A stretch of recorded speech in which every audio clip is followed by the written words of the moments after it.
Before touchscreens took over, Gameloft was the king of the mobile jungle. They took the arcade racing formula of Asphalt, Urban GT, and cranked it up to 11. While console players were playing Forza, we were hiding under our desks in high school, tapping 5 for Nitro. This is the story of Asphalt 5 Nitro Rush. Unlike the 3D heavy titles on Symbian, this game was optimized to run on almost any phone with a color screen. It featured a roster of officially licensed dream cars. We're talking about the Ferrari F430, the Lamborghini Murcielago, the Nissan GTR, and the Dodge Viper. For a game that fit in under 1 megabyte, seeing those real logos on a Nokia 6300 felt like magic. The career mode was structured like a world tour. You started in the amateur leagues, racing on tracks set in real-world locations like Las Vegas, Paris, and Tokyo. The graphics were pre-rendered 2D sprites moving on a 3D plane, giving it that smooth 20 to 30 frames per second feel that was crucial for a racing game. Visually, Asphalt 5 Nitro Rush had a distinct bling-era aesthetic.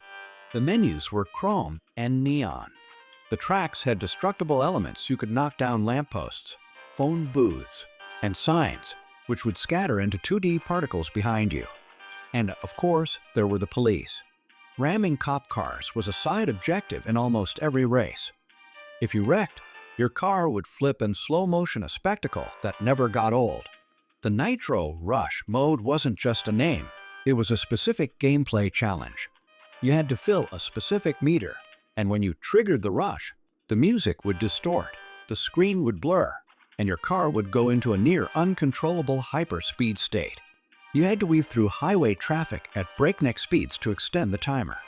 Unlike modern games where you hoard boost, drifting was the only way to recharge. Every drift was a gamble.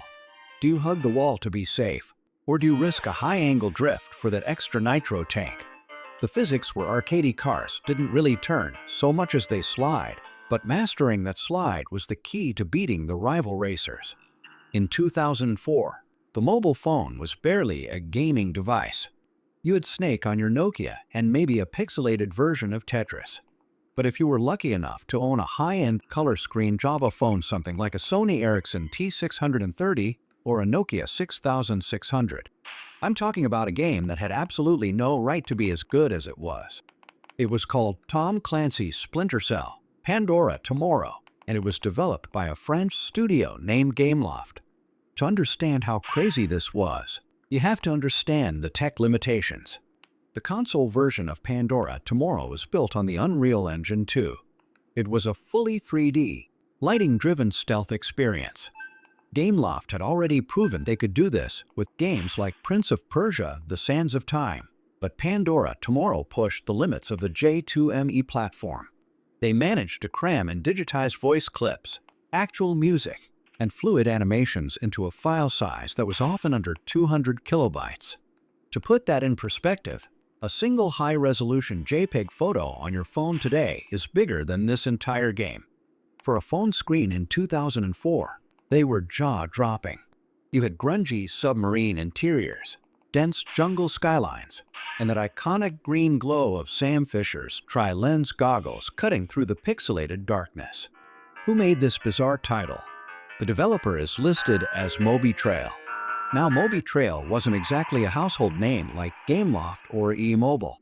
They were a smaller studio, likely based out of Eastern Europe. This game hit the scene around 2012. That's actually pretty late in the life cycle of Java gaming. The file size is tiny, only about 1.59 megabytes. You start by selecting your rooster, and while we don't have a massive roster of characters like Street Fighter, each bird has distinct stats. You're looking at speed, power, and stamina. What makes Cockfighting Warriors stand out is the move set. Most Java games of this genre had one attack button. The game features different types of attacks. We're talking about pecking strikes, wing slashes, and probably a special rage move when your health is low. The atmosphere of cockfighting is surprisingly gritty. This isn't Angry Birds. The pixel art is designed to make these birds look muscular and aggressive. The title itself, Warriors, elevates them from farm animals to gladiators. And the violence? While pixelated, it's there. When you land a critical hit, you see sweat fly, feathers scatter, and the loser collapses in a heap. For a game that fits in 1.5 megabytes, the sense of impact is impressive. In the grand timeline of video games, Cockfighting Warriors is a footnote. It wasn't a bestseller, and it didn't revolutionize 3D graphics. But it represents a Wild West era of mobile gaming where developers could make a game about literally anything. It was weird, it was violent, and it was absolutely committed to its bizarre premise. It's a reminder that before microtransactions and battle passes, we had a 1.5 MB file about pixel roosters beating each other up for pride. The original Bounce was simple. A red ball navigating mazes, avoiding spikes. It was fun, sure. But in 2008, everything changed. Rovio, yes, that Rovio. The Angry Birds people teamed up with Nokia to drop a sequel that had no business being this good on a Java-powered device. This is Bounce Tales. Most mobile games in 2008 didn't have plots. You just jumped. But Bounce Tales opens in Skybeam Land. Our hero, Bounce, wakes up to find his world isn't just under attack, it's being erased. The colors are fading. The birds are gone because of a grumpy, hypnotizing cube named Hypnotoid. Yes, the villain is literally a cube with a bad attitude. Bounce soon discovers that the local moles aren't just grumpy, they're hypnotized slaves.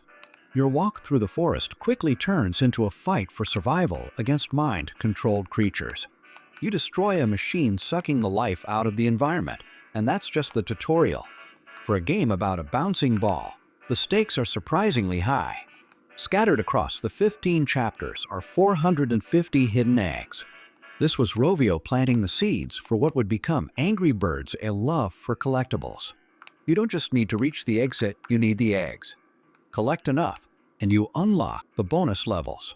Recently, a developer named Adlamex released a remake on the Google Play Store. It's called Bounce Tales Original Nokia. Thanks for watching. Keep bouncing.